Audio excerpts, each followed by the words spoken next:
Bismillah, salam alaikum wa rahmatullahi wa barakatuh, deuxième épisode, la religion. Donc je vais vous expliquer qu'en fait l'islam est la religion. Tout ce qui n'est pas conforme à l'islam est en réalité un détournement des lois naturelles. Donc en somme, Allah les décrit comme étant des sectes. Globalement, ça c'est ce qui est décrit dans le Coran. Donc ensuite Allah nous enseigne que la royauté lui appartient et que c'est lui qui donne l'autorité au peuple.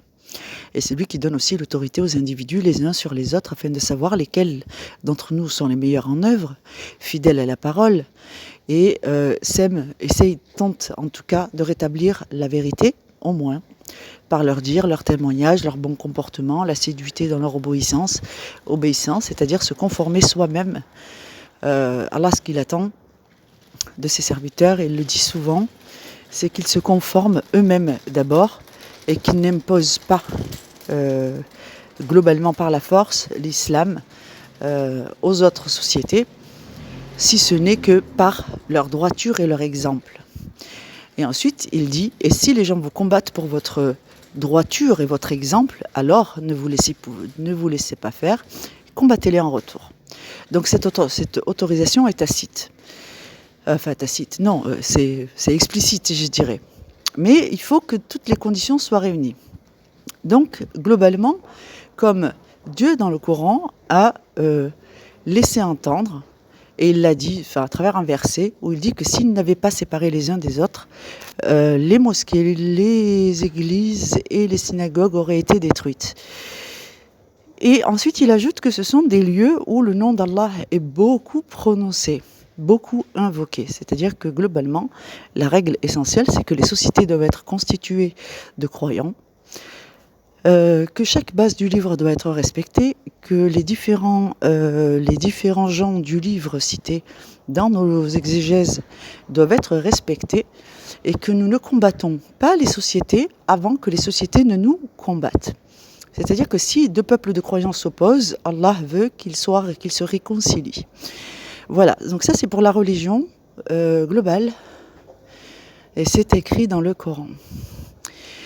Donc, que veut Dieu à travers cette expérience ? Eh bien, à travers cette expérience, Dieu veut que nous fassions nos preuves. Nous sommes une espèce particulière qui avons le libre arbitre, ce qui n'est pas le cas des autres espèces que Dieu a créées, si ce n'est les djinns.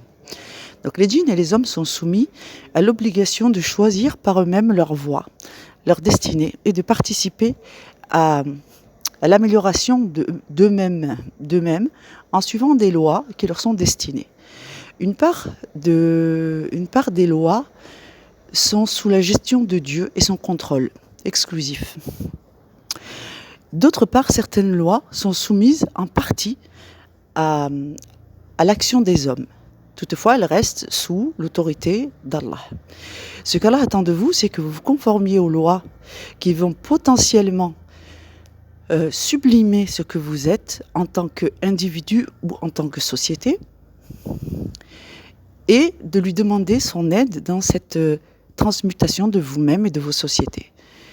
Si vous n'avez pas recours à Allah, vous ne pourrez rien, et Allah vous rappelle souvent qu'il est partie prenante dans tout ce que les hommes et les djinns œuvrent. Donc, le règne d'Allah, par là même, Allah explique que son règne est un règne actif. Qu'on ne pense pas que s'il pleuve quelque part, ou que si un tel meurt, ou que si un tel est malade, Allah n'a pas son parti pris dans les événements. Voilà, ça c'est déjà pour cette base des explications. Le règne de Dieu. Donc Dieu explique qu'il y a une nature saine et une nature malsaine. Que chaque être humain a été doté d'une nature saine à sa création, et que s'il dévie des lois naturelles que Dieu a fixées, y compris la part modulable et praticable par l'homme, c'est-à-dire avec son conscient, c'est-à-dire la part de libre arbitre qui lui revient dans ses choix. Donc toutes ces parties, si l'homme dévie, eh bien, il dévie de sa nature. C'est-à-dire que l'homme va dégénérer. Ces lois reviennent assez souvent dans le Coran.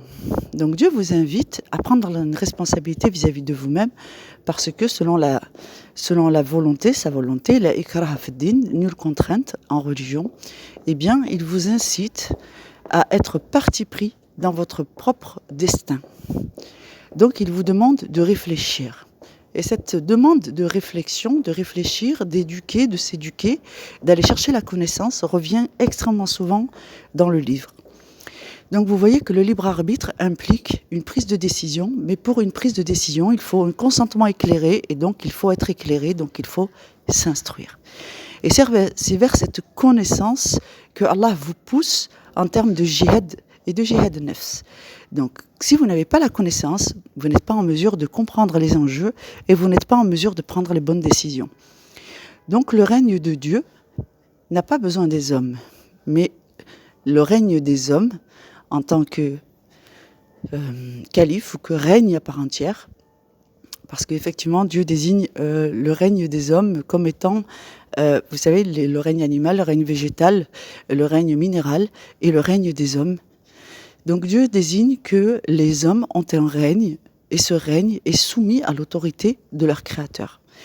Donc voilà, le règne conscient est celui des hommes. Pourquoi ? Parce que Dieu leur a soumis l'ensemble des autres règnes afin qu'ils puissent établir un contexte viable pour cette espèce.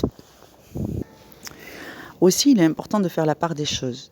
L'individualisme étant interdit en islam, pour autant, il faut faire la part des choses et autoriser l'individualité. Donc l'individualité est une notion qui est redondante et surtout très importante. Dans le sens où chacun doit faire ses choix, son libre arbitre, trouver la voie, décider pour lui-même, eh bien, l'individualité est mise en avant et l'individualisme est interdit. Donc l'individualisme, qu'est-ce que c'est ? C'est la version négative de l'individualité. De la même façon que nous n'avons pas le droit de manipuler, de voler le destin de quelqu'un, de l'influencer négativement pour essayer de l'empêcher d'agir comme bon lui semble et qu'on l'empêche de réfléchir par lui-même, on tombe dans l'individualisme. Alors que lorsque on développe la connaissance de quelqu'un, qu'on lui donne des éléments pour construire sa psyché, sa réflexion, qu'on lui propose différentes orientations, des explications claires, la possibilité de consulter les sources, eh bien ici nous venons de mettre en valeur l'individualité. Donc il est très important de valoriser les individus en leur accordant du respect, de la reconnaissance et en les distinguant de la masse, parce que chaque individu aura des besoins spécifiques. Et l'individualité vient détruire cette notion d'individualisme au profit de l'avarice, de l'orgueil, de la manipulation, et ainsi de suite. Je pense que vous avez bien compris le principe. Donc il est très important que chacun d'entre nous soit lucide et conscient sur ses obligations, mais aussi ses droits. Donc Allah met en garde, il rappelle souvent que lorsque nous suivons l'avis des gens, parce que nous sommes incertains, nous devrons en payer la responsabilité parce que la science, la connaissance est à notre portée et que nous n'avons pas mis en place ce qu'il faut pour nous émanciper de la pensée collective ou de la manipulation. Donc chacun a l'obligation vis-à-vis de lui-même de s'assurer qu'il a choisi la bonne voie. En somme, lorsque nous pensons être arrivés, eh bien en réalité ce n'est qu'une étape. Donc j'encourage tous ceux qui tombent sur cette vidéo de continuer leur recherche, de continuer à s'éveiller, d'être curieux vis-à-vis des livres que détiennent les autres concernant la religion et de ne pas se mettre des lorgnières ou de se limiter dans la connaissance. Si vous avez réellement confiance en Dieu, il vous guidera.